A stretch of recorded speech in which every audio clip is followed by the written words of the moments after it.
Over here to the side, you'll see the assessments tool, and this is where you'll go to take your quizzes.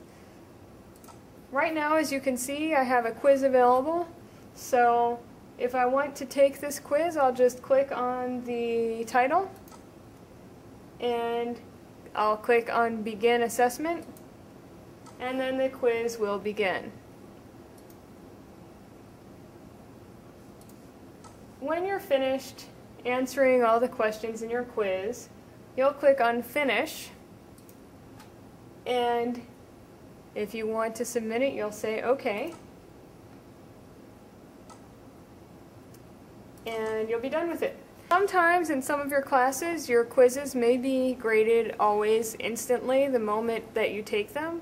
You'll find sometimes there's a delay in this class, and that's because some of the quizzes are not automatically graded. I have to go in and enter the grades or change them because, like I said, for all the quizzes except for the first one, you get credit just for doing them. And so for those, the quiz may give you a grade, but I'll go back in and change it so it equals 100.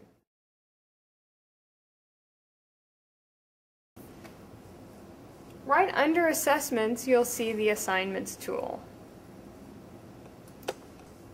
And then you'll see whatever assignments are available to you. So right now, the critique is available to me, and I'm just going to pretend like I'm ready to turn in my critique. So the first thing I would do is click on here, and you'll see a place where you can open the guidelines for your assignment. So I'm going to click on the guidelines,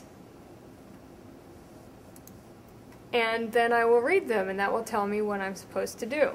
So let's say I've read them and now I'm ready to turn in my submission. So I type something out and then I save it, and this is going to be what I'm going to turn in. First of all, of course, when you're working on a computer, always make sure you know where you save things. I'm going to save this to the desktop.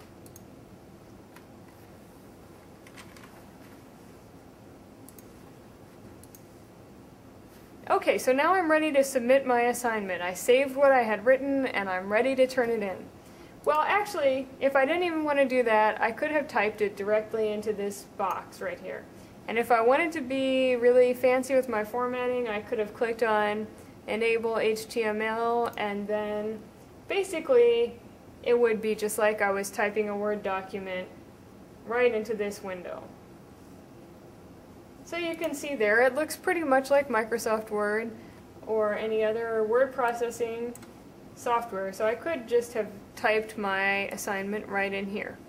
But if I'd rather use an attachment, because I already wrote my assignment on Word and saved it to my computer, I'd click on Add Attachments. Then I'd click on my computer, and I'd find my file.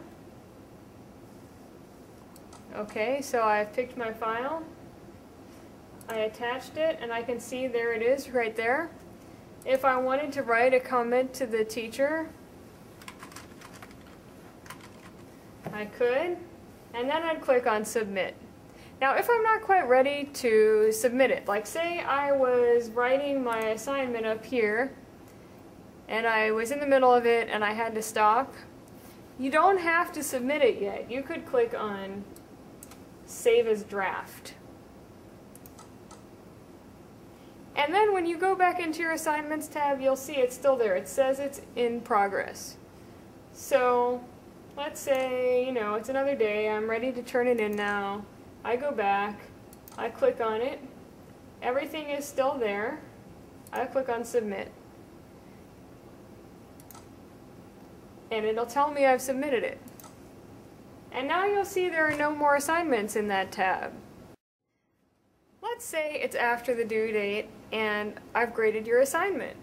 Sometimes I may ask you to redo an assignment. It's really important that if you see the assignment pop up again, so I thought I already submitted that assignment and now here it is again, don't just send me an email asking me why it's there.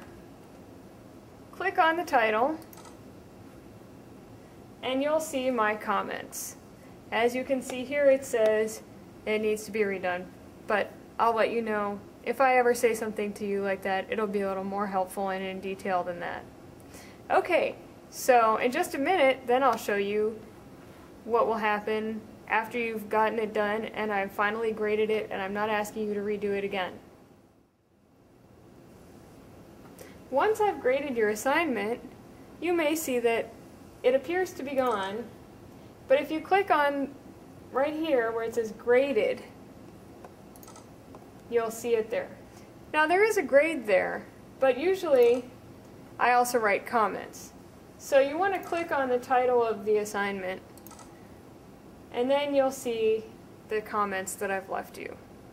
And that's important because I do take the time to write you comments, so I hope you'll read them. There is another place to see your grades, and I'll get to that in a moment. But for now, under the assignments is the calendar. Right now our calendar doesn't have a lot on it, and of course I'm not going to put everything that's in the syllabus on the calendar. So when you want to see what's due, be sure you look at the syllabus, not the calendar. Some things are not going to be in the calendar, but everything is in the syllabus. So always look in the syllabus to see what's due. However, if you have something that you would like the class to know about, for example, perhaps you're performing in a dance concert or a music recital, or you have an art opening or something like that, or it's your birthday, you can always send me an email and I will put that up on the calendar. I'm happy to put anything you want on the calendar as long as it's appropriate for the course. There's also a chat tool, and this isn't something we use much in this class. However, it is there, and if you decide that you would like me to meet with you online and chat, you just need to set a chat appointment with me. And I have had students in other classes set up chat sessions with students just for fun or studying or whatever.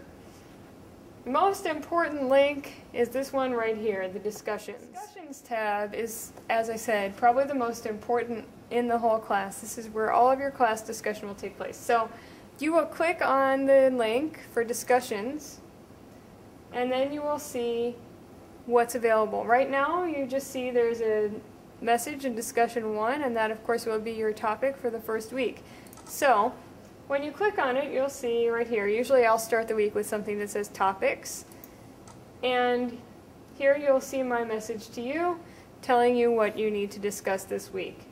You can click on Reply just to answer that message, in which case your messages will be displayed just underneath that. It's pretty much the same as if you were sending an email, except that the whole class can read it. So make sure that whatever you post on the discussion board is something for the whole class to read and not just personal related to you or maybe one other person in the class. When you're done, you would click on Post, and then your discussion would be posted. I'm not going to post anything right now, but that's what you would do. Right here is the mail. Now, as I said, you have an email account just for this class, and I really want you to use this email account to contact me. I do have other email accounts, but this is the one you need to use for this class. I receive up to 40 emails a day in my personal email account, and it's very difficult to keep them all separated nicely into who's in a class and who's a colleague and who's maybe someone interested in going to school here or what have you. But as long as you keep your emails within this class email account, I'll know where they are. And that's the most important thing, because sometimes, you know, I might need to go back and refer to your email again, and if you send it to my personal email account, I probably won't ever find it. So please, unless what you're emailing me about is that you can't get into PALS for some reason, or Blackboard, I mean, please use this email account to contact me about anything related to the class. In addition, you'll see when you go to create a message that you can email anyone else in the class too. So you just browse for recipients and you'll see the names of all the students. Right now I'm making this video before they put any students in, so there really aren't any. But normally down here you'll see a whole list of people who are in the class.